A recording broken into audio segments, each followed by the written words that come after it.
ప్రేమ ధీరజ్‌ని బయటకు తీసుకొని వచ్చి వల్లి అన్న మాటలన్నీ తనకు చెప్తూ చాలా బాధపడుతూ ఉంటుంది. ఇంతలో అక్కడ ఉన్న ధీరజ్ ప్రేమను చూసి తను అన్నది ఏం తప్పుంది చెప్పు, మా వదిన అంతా కరెక్ట్‌గే మాట్లాడింది కదా అని చెప్పేసి అయితే అంటూ ఉంటాడు. ఆ మాటలు వినగానే అక్కడ ఉన్న ప్రేమ అయితే ఒక్కసారిగా షాక్ అయిపోతూ ఉంటుంది.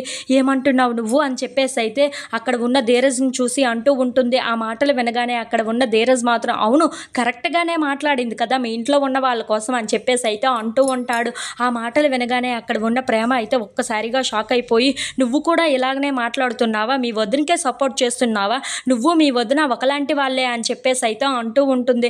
ఆ మాటలు వినగానే అక్కడ ఉన్న ధీరజ్ మాత్రం మరి మీ ఫ్యామిలీ అటువంటిది మరి అని చెప్పేసి అయితే అంటూ ఉంటాడు. ఆ మాటలు వినగానే అక్కడ ఉన్న ప్రేమ అయితే చాలా బాధపడుతూ ఉంటుంది. నువ్వేదో నాకు నచ్చ చెప్తావు ఓదారుస్తావు అనుకుంటే నువ్వు ఇలా చేస్తావని నేను అస్సలు ఊహించలేదు. నువ్వు కూడా మీ వదినకే సపోర్ట్ చేస్తున్నావు, నువ్వు కూడా ఆవిడ లాంటి వాడివే అని చెప్పేసి అయితే అంటూ అక్కడి నుండి వెళ్ళిపోతూ ఉంటుంది. నేను ఇంట్లో ఉండలేను, నేను మా ఇంటికే వెళ్ళిపోతాను అని చెప్పేసి అయితే వాళ్ళ ఇంటికి బయలుదేరుతూ ఉంటుంది. ఇంతలో అక్కడ ఉన్న ధీరజ్ మాత్రం అయ్యయ్యో ఏంటిది అని చెప్పేసి అయితే అనుకుంటూ ఉంటాడు.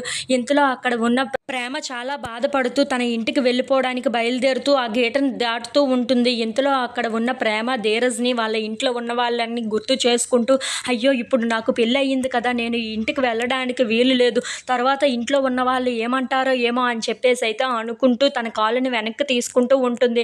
ఇంతలో ధీరజ్ అక్కడికి వచ్చి ఏం అలా ఆగిపోయావు, వెళ్ళు మీ ఇంటికి వెళ్తానన్నావు కదా, ఏమి ఎందుకు అలా ఆగిపోయావు అని చెప్పేసి అయితే అంటూ ఉంటాడు. ఆ మాటలు వినగానే అక్కడ ఉన్న ప్రేమ మాత్రం చాలా బాధపడుతూ అక్కడి నుండి పరిగెట్టుకుంటూ ఇంట్లోపలికైతే వెళ్ళిపోతూ ఉంటుంది. If you like this video please subscribe.